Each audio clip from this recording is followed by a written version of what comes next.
and welcome to Space Between Ideas. I'm Blaine Gates. I'm extremely happy today to introduce Timur, and he's from Moscow. Timur, can you introduce yourself? Yeah, hi Blaine. Likewise, thanks. I'm very happy to be on your channel and thanks for inviting. Yes, my name is Timur Bislangurov. I'm managing partner of an immigration law firm called Vista Immigration based in Moscow, Russia. And we are practicing immigration from 2001.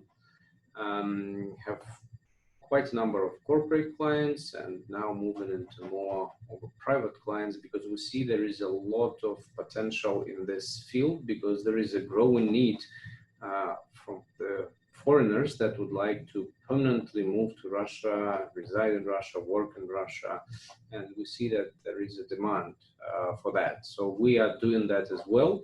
Basically, when we say private client practices, obtaining them residency permits, citizenship for Russia. That's my brief introduction on what we do. We also help such foreigners or foreign companies to set up their companies, their business in Russia, provide tax advice, accounting support, pretty much a lot of outsourcing services, but one of the major fields is immigration. Fantastic.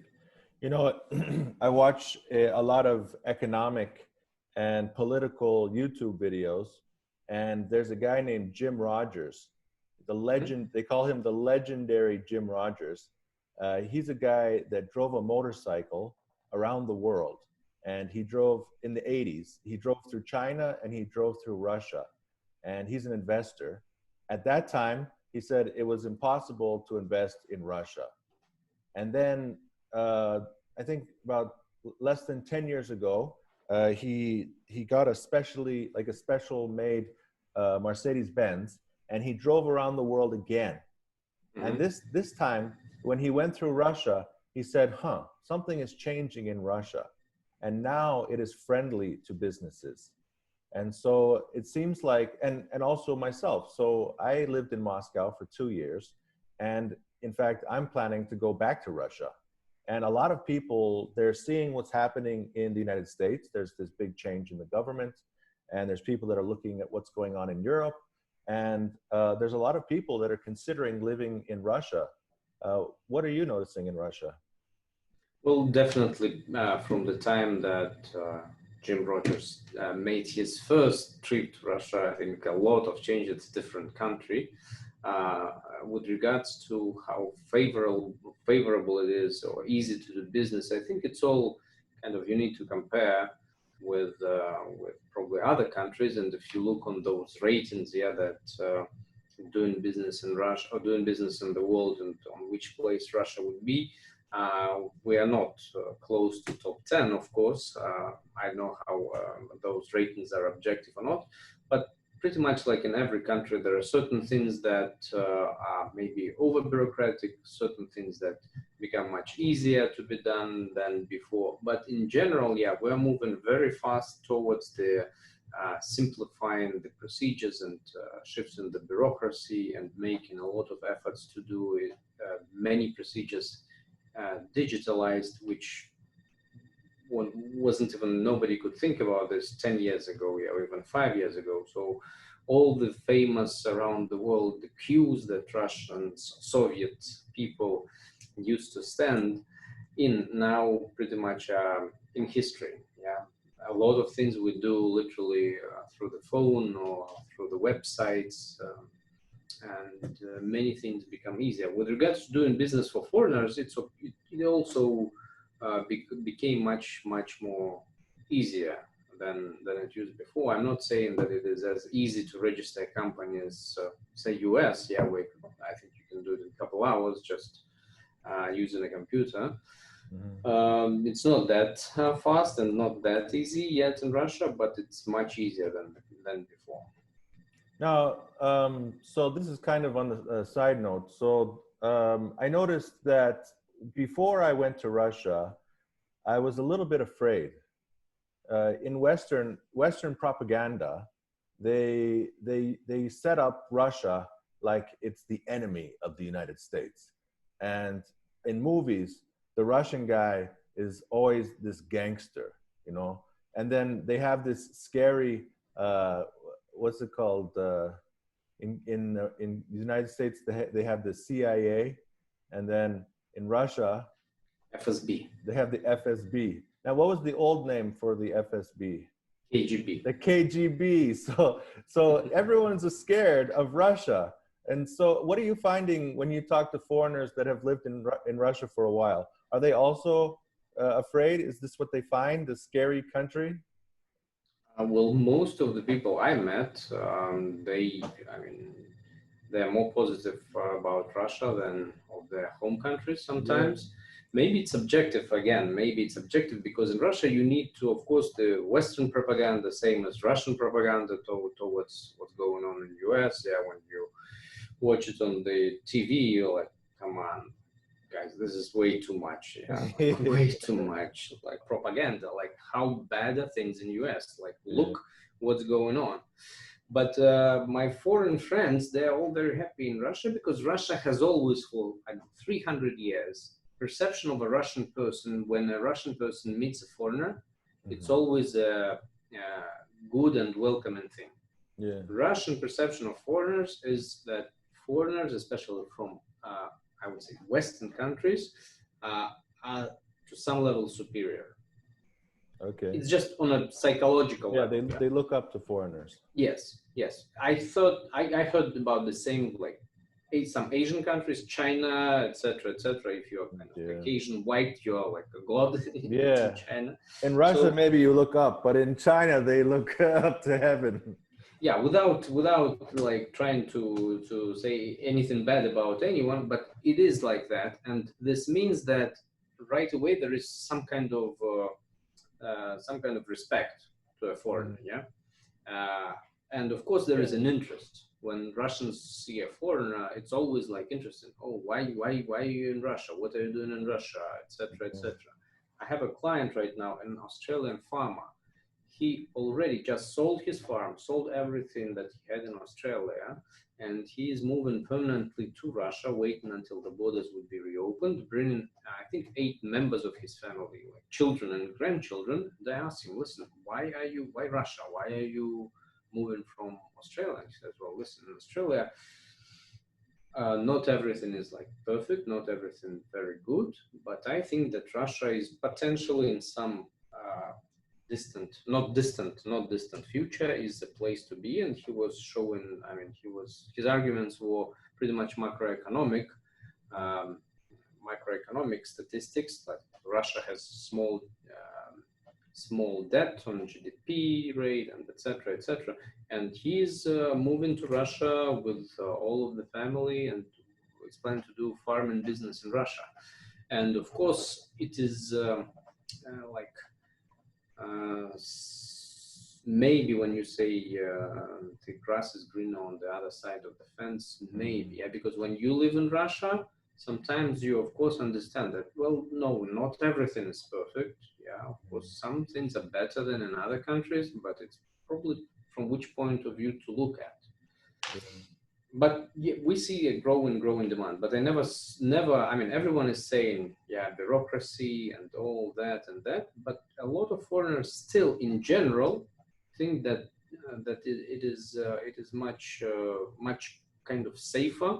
Like, you've been in Moscow, you lived in Moscow, you know that in Moscow it's probably safer than in most of the major cities in the world. It feels really safe. Safer than London, safer than most of the cities in US.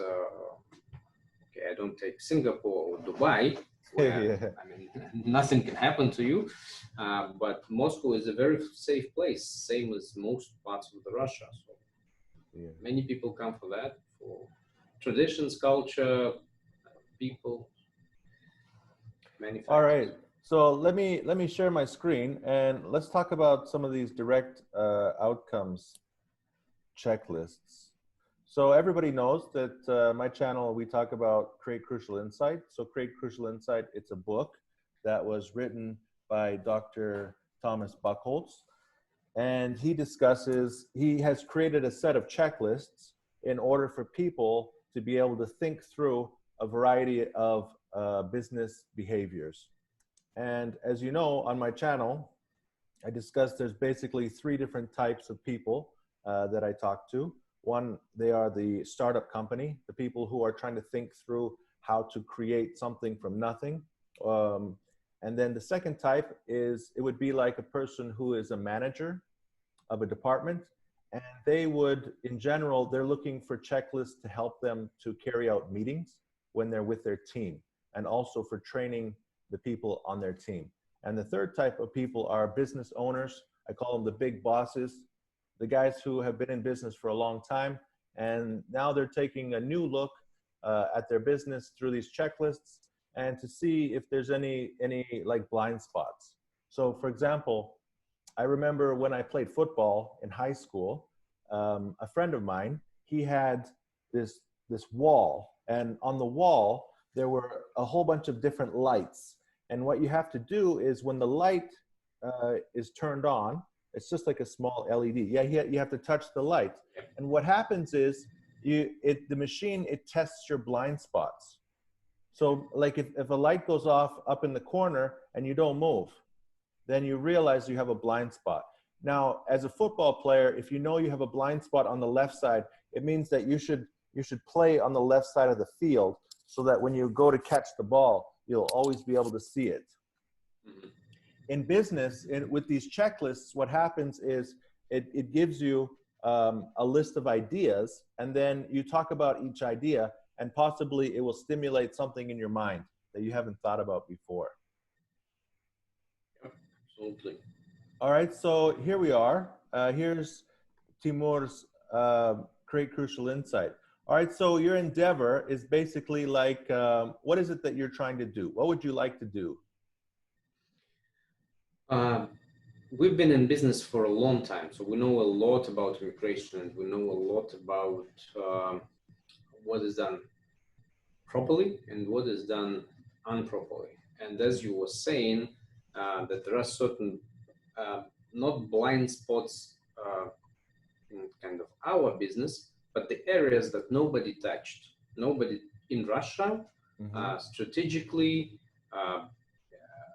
specifically touched. Yeah, and we in that kind of from that point of view, we're also, although we've been doing immigration for a long time, but from that point of view, touching those spots, and I will explain what I mean, is something like a startup. Yeah, from the, because it's a I would say new project. Yeah? So what we would like to do, the big goal, is actually to be able to be the source of the information, to become the source of information for foreign nationals that would like to move permanently to Russia. Specifically, we are, I would say, targeting, or we are welcoming, or we would like to have more clients that would like to come permanently to Russia, and, for example, be in farming business. Yeah. Farms. Farms, yes. Oh, fantastic. You know, this is funny that I mentioned Jim Rogers, because he actually invested in a company that's producing fertilizer, because he believes that there's going to be an explosion of farming in Russia. Well, it will be, because what happened in 2014, yeah, when Yes. was that? When Crimea became Russian, West imposed sanctions, and Russia imposed anti-sanctions. Basically, anti-sanctions is ban for certain mainly agricultural products to be imported from the countries that imposed sanctions on Russia. And of course, because we don't have, I mean, like Parmesan cheese and many products from Italy, from US and many other countries, they cannot be imported. Of course, it boosted the local production. Yeah, because people understand that these sanctions are for long period of time. Yeah, it's not just connected with the former US president, yeah, the current US president. It will not change. So It's a we are, policy. yeah, it's a policy. So we are for a long on our own, and many people, Russian investors, foreign investors that can started to invest a lot of money, a lot of funds into the agricultural business. And right now, agriculture, even with COVID or with any economic situation, whatever is going on in the world or in Russia, agricultural business grows because we have a lot of land. Many sectors of agriculture were not very well developed, and it is really, really growing. So we would be willing to help foreign farmers, foreign companies, but I would say farmers more because that would be more of our niche, and because we know immigration in a way that Russia simplified actually the procedures to get Russian citizenship for foreigners that are coming to Russia and that are involved in the agricultural business. And funny enough, but one of the clients, I think I mentioned, is an Australian farmer. He sold his farmers. He's trying to come to Russia, and he told me, "Listen, there are a lot of South African farmers that, because of the political situation in South Africa, they would like to relocate. And of course, they're looking at US, Australia, Canada, Europe, but they're also looking at Russia. And they say that pretty much every South African farmer would like to leave from South Africa because it's not secure for them to be there. And we're talking about 20, 30,000 families.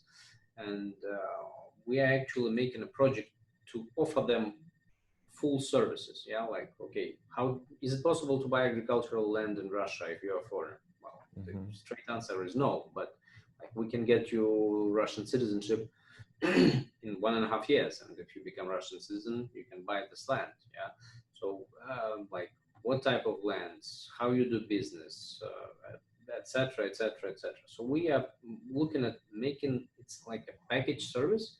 And when I've spoken to this Australian client, he said the major issue that I was facing is lack of information. Like, not like how do I get a visa to Russia, but how do I fully relocate? Yeah, with my needs. Yeah, and how do I start agricultural business? So this is one of the things that one of the projects that we are looking at, and what I said, a startup, because for us it's a different project. Yeah, it requires different resources, it requires different website, requires different efforts, and sometimes knowledge. But funny, as you mentioned, how history and life goes. Yeah, in 1995, I've spent 1 year in South Dakota. And where? South Dakota, US. Yeah, near Custer City, South Dakota, on a cowboy ranch. Yeah. Yeah. I still remember and thank my host family, Ned and Doris Westfall. So it was their ranch. Ned Westfall was a local sheriff actually in Custer City. And they had the cattle ranch. So they had 300 cattle, 70 horses. So I lived there for 1 year. And who would imagine that after how many, 25 years, I would be looking and thinking about bringing the, American farmers, Australian farmers, South African farmers, whoever wishes, to Russia and somehow try to help them get established in Russia and live a decent, proper life. Of course, if they want. All right. So let's say that you have created a package, like a full package, to introduce, to help foreigners to prepare to get citizenship, and also to set up a farm, and I guess there needs to be someone to help them to connect to the farming industry so they can have sales and become successful in their. So I guess the reuses. So there's now when we talk about reuses and outcomes, this is basically like, remember with Stephen Covey, we have begin with the end in mind. Now, the outcomes are the things that you're trying to do specifically right now, this business. So you said you want to become the information source for people that want to enter Russia and do farming. You want to provide services to open companies in general and in the agricultural industry. You want to provide services to get visas and citizenship. So basically, altogether, that means a seamless process or package, which is called end-to-end relocation. All right, so after someone has been through this process, then what is it that you want them to say or do?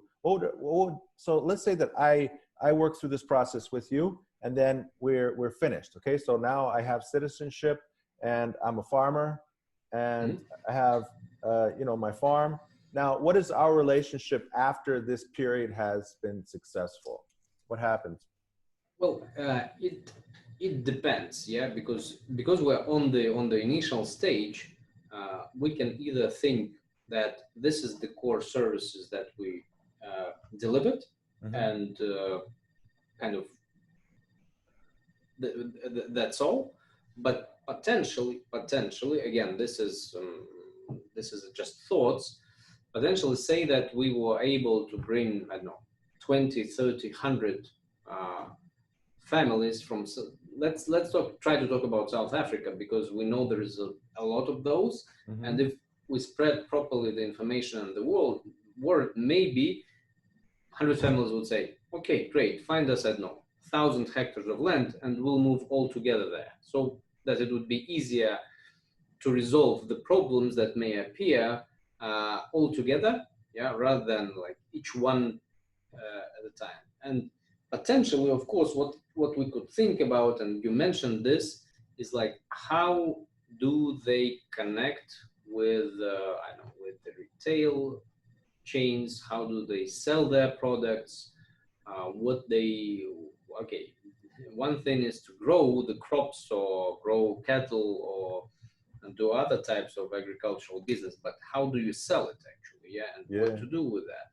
So one of the thought was maybe to create some kind of a management company that would be helping them on later stages, not when they just settled and started their business, but okay, creating, I don't know, marketing efforts or all the necessary support for these farmers to make their sales proper. Yeah, connect them with the chains, connect them with, I don't know, buyers, and help them with that business, basically running. But these are just thoughts. I haven't went deeply into this because this is definitely not my business right now. Right. Although by education I'm a lawyer, I had several other businesses, so I understand how business works. But like this management company, this is not something which I'm ready to say, yeah, we definitely provide and can provide the services right now. No, I need a lot of time and efforts to learn that. Right, and also it's better if you have an actual farmer that you're working with, and because then he will connect with, for example, if you introduce him to people to help him, he's creating this relationship, he's developing experience, and there's actual business happening, rather than if you go and talk to these people and you're saying, well, potentially in the future something might happen, and then there's no glue to hold that relationship together. Absolutely, yeah, correct. You're very right. Interesting. All right, so that's really interesting stuff. And the other thing I thought was interesting, you're from Krasnodar. Yes. So it's potentially a lot of these farms could be around Krasnodar.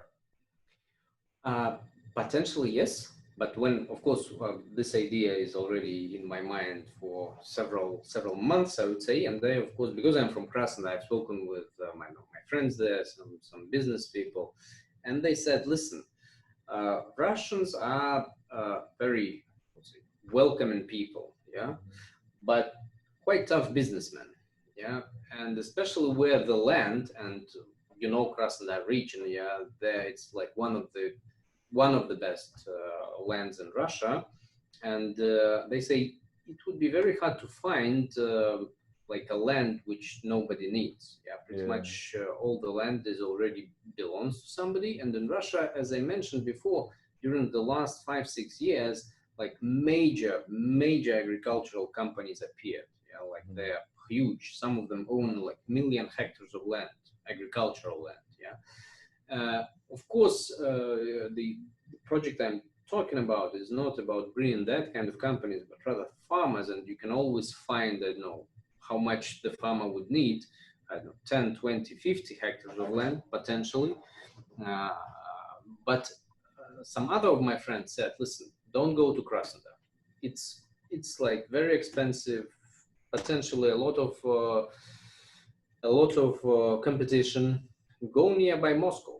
Yeah, a bit south of Moscow, like 200 kilometers, 300 kilometers. You have great land, which is called like Chernozem, the black soil. Yeah, which makes the crops, basically for crops farming, makes it very good. Like I have everyone here, like the head of the municipality, like all the people, important people, are waiting for your farmers to come. We'll be welcoming you and helping out with everything. Don't go to Krasnodar. Don't go that far. So yeah, Russia is very big, and I think there is a lot of opportunities. And actually, I also just 2 more minutes. I have another client. He's an American. He works in the second largest producer of pork in Russia, and they are growing as crazy. And he's an American, and he also wants, and he's head of the pork production division, and he wants to get Russian citizenship. And actually, like when we talk, I also shared with him this idea, and he said, "Listen, this is very interesting. Why? Because Western farmers, in many cases, are much more experienced and educated in the farming business than you would try to find somebody here. I'm not speaking about like people that that grow on their dachas or in their like small plots, something for themselves. Yeah, I'm talking about like farmers as farmers. Well, yeah, like for example, this ranch where I live, 300 cattle. Yeah, it's a lot, and it was in 1995. At that moment in Russia was nobody. Yeah, you didn't have any farmer.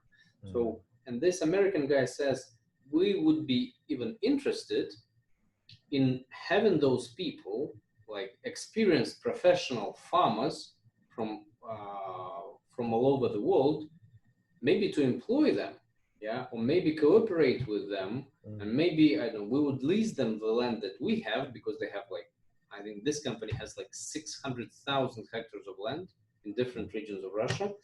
And he says it would be interesting for us even to employ such people if you bring them, yeah, and it's very good because they're very qualified, they're very hardworking, they know what they do. Just create them the conditions, yeah, and don't create barriers.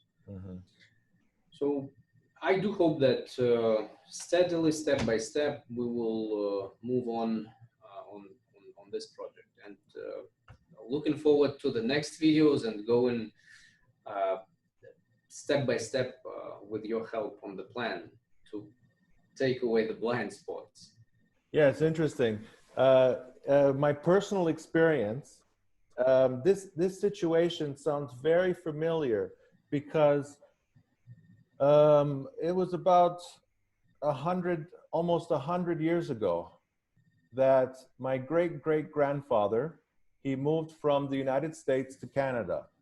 And at this time, Canada was, actually it was free. So at this time, Canada was giving free land to people who were willing to homestead. Now, homesteading, it means that you build a house and you work the land. And so my great-great-grandfather, he got this big piece of land. He started working the land. He had children. And then my grandfather continued to work this farm. Eventually, my grandfather had 8 children. And together they continued to work this land. And when my grandfather passed away about 25 years ago, in the 90s. How long ago was that? 30 years ago.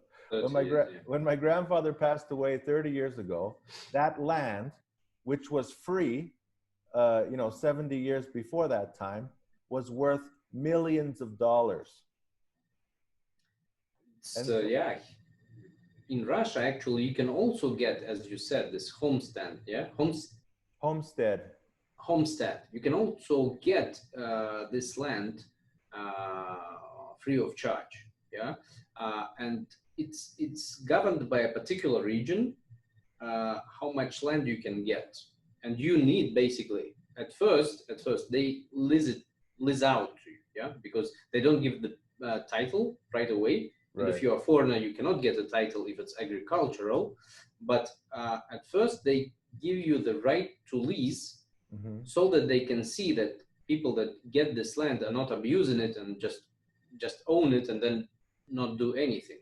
So Yeah. you get this lease, I think, for 3 to 5 years. And if you build the house and start working on the land, in 3 to 5 years, you can buy this land.